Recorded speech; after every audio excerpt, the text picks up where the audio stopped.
Cajun Cardboard, coming at you from the great state of Louisiana with our almost daily MVP race box score check-in, update, summary, discussion, BS, right? I don't even know what we want to call these things. We're calling it the nightly recap, but I'm doing it the next morning, so I don't even know if that makes sense. But we're looking at all the guys that are sort of in that MVP pool and seeing how they performed the night before, and then just kind of examining whether they took a step forward or a step back in that MVP race and whether they gained ground or lost ground in the MVP race.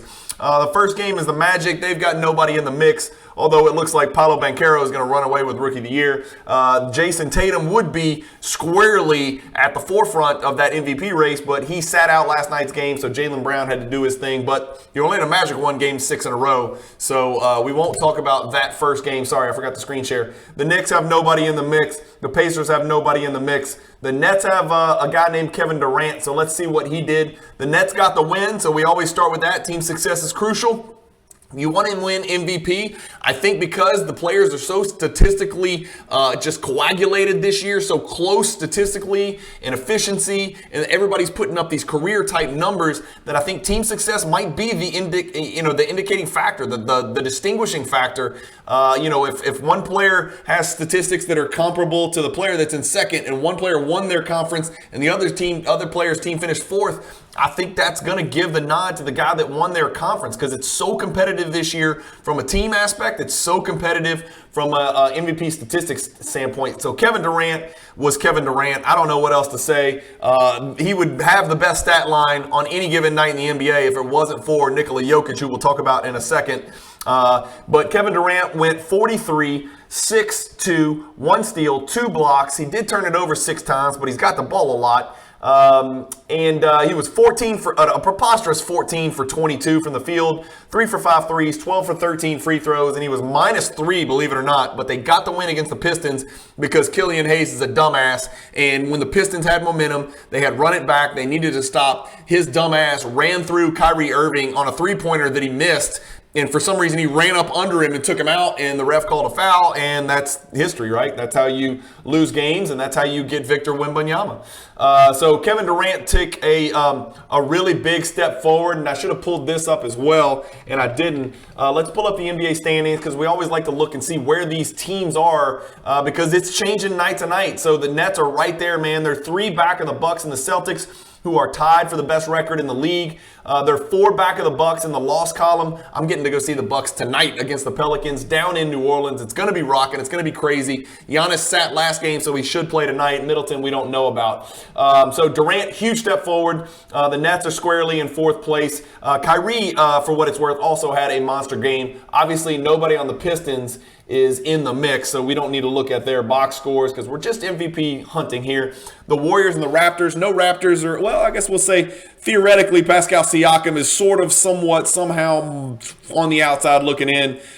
He last night had a great game, 27, 5 and 5, 9 for 20, 3 threes, 6 for 7 free throws. He was -17 because they got smashed by a Steph Curry-less and Andrew Wiggins-less Warriors. So everybody that had picked the Raptors to be this out-of-nowhere team that's going to contend for the East because they had so many two-way players, they suck. I don't know how many other ways to say it. They're not that good. They can't really shoot the ball real well, to be quite honest with you. Fred VanVleet being the kind of the head of the snake, he can't shoot, man. He's just a terrible shooter. I don't know how many different ways to say it. But they got their ass handed to them last night by a extremely depleted Golden State Warriors team. By the way, I just wanted to peek real quick and see if Wiseman played last night. 2 minutes. Awesome. He got a rebound. Okay, so no Steph Curry. And honestly, I'm not ready to write him off. I wrote Anthony Davis off because he's going to be out forever. First it was weeks, then it was a month, and now it's indefinitely. That means somebody told him, you're out for the season, and now they're going to get a second opinion. And my guess is the other shoe's going to drop at some point in the next few weeks, and they're going to say he's out at least until the All-Star break, or maybe he's out for the whole season. Who knows? So we saw Durant, we saw Curry. What about the Timberwolves? Nobody is in the MVP conversation there. Something crazy would have to happen with Anthony Edwards. He'd have to get a lot more consistent. Now, I will say this. Last night he had a monster game, but he's going to have to get a lot more consistent. DeRozan and Levine are nice, but the Bulls suck, and they're not in the mix. The Hornets have nobody, and they're Victor chasing. The Nuggets have somebody named Nikola Chamberlain. I don't know if you heard of him, but he puts up these incredible stat lines, and last night was no exception. 13 for 26, 2 threes, 12 for 7 free throws, so it could have been worse, just like Booker's game the other night. He missed 5 free throws, and that's uncharacteristic. My man had 40 points, 27 rebounds, 10 assists, and 2 steals, and was plus 20. Somehow they squeaked by the Hornets at home by only 4 points, but a win is a win. That is a legendary stat line, right up there with Booker's Monster 58, right up there with both of Embiid's 50-point games. Across the board, that's a 40-point, 27-rebound triple-double. There's very few people in the league. In fact, I can't think of another player in the league that could do anything like that. Maybe Giannis on a given night, but this is like a once-in-a-season type stat line. And Jokic did it last night. If we look over here at the Western Conference, I'm warning you guys.